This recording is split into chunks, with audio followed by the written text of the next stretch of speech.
The Down Imaging Enhance submenu is home to 3 different ways to optimize the down imaging view: sensitivity, contrast, and sharpness. The function of down sensitivity is identical to the sensitivity option in the main Down Imaging Express menu.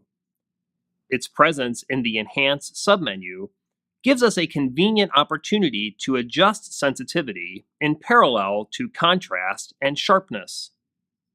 Contrast controls the difference in brightness between strong down imaging returns and weaker ones.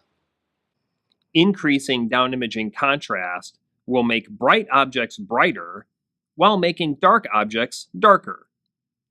Decreasing down imaging contrast will reduce the difference in brightness between bright and dark objects.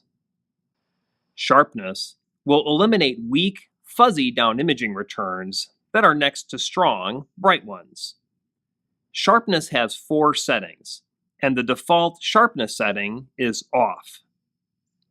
Sensitivity, contrast, and sharpness are 3 powerful ways to optimize the down imaging view.